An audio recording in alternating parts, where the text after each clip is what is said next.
The great emu war. दोस्तों, जब हम इतिहास के पन्नों में झांकते हैं तो न जाने कितने ही युद्धों की कहानियां सामने आती हैं। इनमें एक बात तो सभी में सामान्य होती है, हर युद्ध में दोनों पक्षों में हथियारों से लैस सैनिक होते हैं। लेकिन क्या आपने कभी इंसानों और पक्षियों के बीच किसी युद्ध के बारे में सुना है?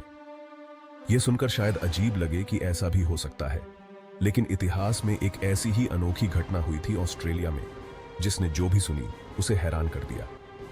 दरअसल 1930 के दशक की शुरुआत में, जब पूरी दुनिया में महामंदी का कहर छाया था और यूरोप में फांसीवाद का उदय हो रहा था, उसी समय ऑस्ट्रेलिया के पश्चिमी क्षेत्र को एक अनोखे युद्ध का सामना करना पड़ा, जिसे ग्रेट इमू वॉर के नाम से जाना गया। यह युद्ध इमू पक्षियों के झुंड और ऑस्ट्रेलियाई सैनिकों के बीच हुआ था। दोस्तों, इमू ऑस्ट्रेलिया में पाया जाने वाला एक बहुत बड़ा पक्षी है। इसे ऑस्ट्रेलिया का प्रतीक भी कह सकते हैं, और ऑस्ट्रिच के बाद यह धरती का दूसरा सबसे बड़ा पक्षी है। झबरे पंखों और लंबी गर्दन वाले ईमू एक इंसान की ऊंचाई के बराबर होते हैं। ये करीब 6 फीट लंबे और 100 पाउंड से ज्यादा वजन के होते हैं।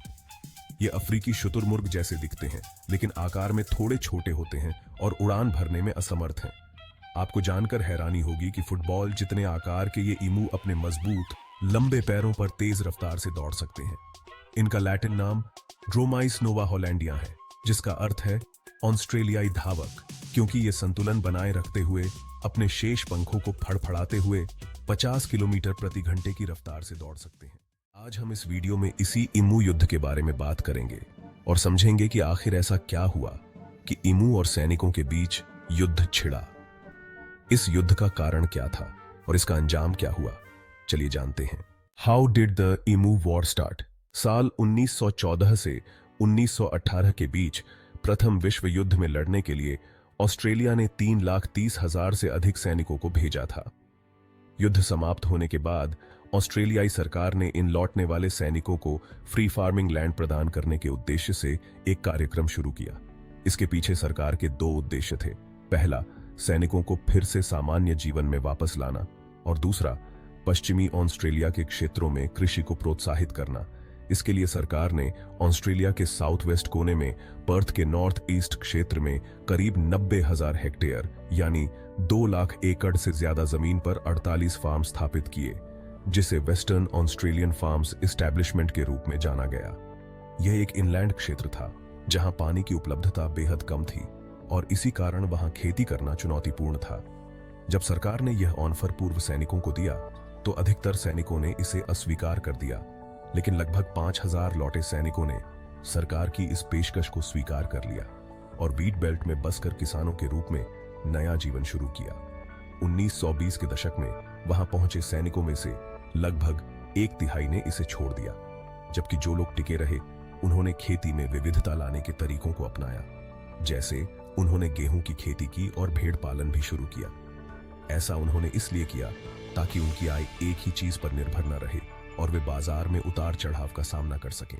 फिर 1929 के चुनावों में लेबर पार्टी की जीत हुई और जेम्स स्कलिन ने प्रधानमंत्री का पद संभाला।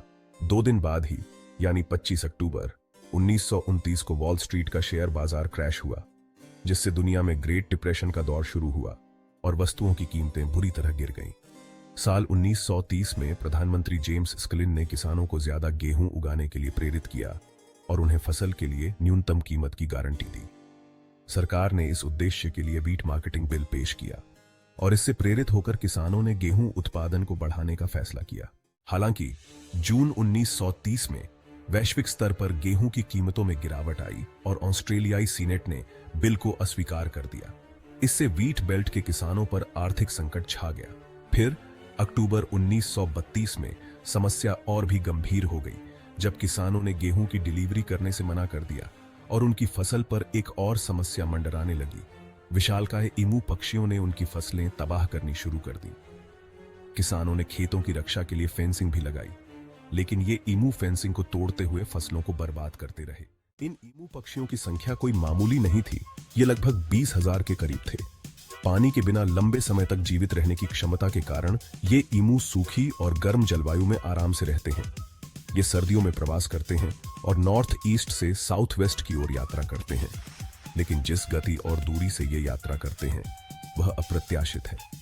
ऑस्ट्रेलिया का राष्ट्रीय पक्षी होने के बावजूद ईमू का ऐसा रुख किसानों के लिए चिंता का कारण बन गया। ऑस्ट्रेलिया के लिए ईमू की पहचान इतनी महत्वपूर्ण थी कि इसे ऑस्ट्रेलियाई कोट ऑफ आर्म्स और सरकारी प्रतीकों में शामिल किया गया है। साल 1922 में सरकार ने गेहूं की फसल के लिए खतरे के रूप में ईमू को कीट घोषित कर दिया और किसानों के लिए एक बाउंटी शुरू की, क्योंकि यह नई बस्ती ईमू के निवास क्षेत्र में स्थित थी। बड़े पैमाने पर ईमू इस क्षेत्र में इसलिए खींच आए क्योंकि पश्चिमी ऑस्ट्रेलिया में खाने के लिए गेहूं और पीने के लिए पानी उपलब्ध था। इन्हें महसूस हुआ कि कैंपियन की नई कृषि भूमि प्रजनन और भोजन के लिए एक बढ़िया स्थान है। जाहिर है किसानों के लिए यह मुश्किल समय था, क्योंकि ईमू की वजह से उनकी फसलें बर्बाद हो रही थी और इस क्षेत्र में खेती करना कठिन हो गया था। हालांकि किसानों ने काफी ईमू का शिकार किया और 27 से अधिक ईमू मारे, लेकिन इस प्रयास के बावजूद ईमू वहां से नहीं हटे। इसके बजाय ईमू और सतर्क हो गए। आखिरकार इस समस्या से तंग आकर किसानों ने सेना की ओर रुख किया और रक्षा मंत्री सर जॉर्ज पियर्स को एक पत्र लिखकर आधुनिक हथियारों, विशेषकर मशीन गनों की सहायता की अपील की। पियर्स इस शर्त पर राजी हुए कि हथियारों का उपयोग पश्चिमी ऑस्ट्रेलियाई सरकार द्वारा वित्त पोषित सैनिक ही करेंगे। सरकार ने किसानों की मदद करने का निर्णय इसलिए लिया ताकि ऑस्ट्रेलिया में चल रहे किसानों के अलगाववादी आंदोलन को रोका जा सके। इस अभियान का नेतृत्व मेजर ग्विनेट परवेज विने ओम्ब्रे मेरेडिथ ने किया, जो 2 लुई बैंकों और लगभग 10,000 राउंड गोला बारूद के साथ सैनिकों की कमान संभाले थे। ऑपरेशन अक्टूबर 1932 में शुरू होने वाला था, लेकिन बारिश के कारण इसमें देरी हो गई और अंततः 2 नवंबर 1932 को द ग्रेट ईमू वॉर की शुरुआत हुई। सैनिकों ने कैंपियन की ओर मार्च किया, जहां उन्होंने करीब 50 ईमू देखे। यहीं से ऑपरेशन ईमू की शुरुआत हुई और सैनिकों ने ईमू पर मशीन गन से हमला किया, लेकिन यह प्रयास नाकाम रहा। जल्द ही उन्हें एहसास हुआ कि ईमू ने अपनी एक अनोखी रणनीति विकसित की है। ये पक्षी छोटे छोटे समूहों में बंट जाते हैं, जिससे उन्हें एक साथ निशाना बनाना कठिन हो जाता है। इसके अलावा उन्होंने महसूस किया कि ऐसा लगता है कि हर झुंड का एक नेता होता है, जो 6 फीट ऊंचा खड़ा होकर अपने साथियों को सेना के हमले से सतर्क कर देता है। सेना और स्थानीय निवासियों ने ईमू को घेरने की कोशिश की, लेकिन पक्षी बेहद चालाक साबित हुए। कई प्रयासों के बाद सैनिक केवल 6 ईमू को मारने में सफल हुए, जो इस युद्ध में ईमू की पहली मौतें थीं। 8 नवंबर तक 2500 राउंड गोला बारूद का इस्तेमाल हो चुका था, जबकि केवल 50 ईमू मारे गए थे। यह एक शर्मनाक हार साबित हुई और ऑस्ट्रेलियाई मीडिया में इसका मजाक उड़ाया गया।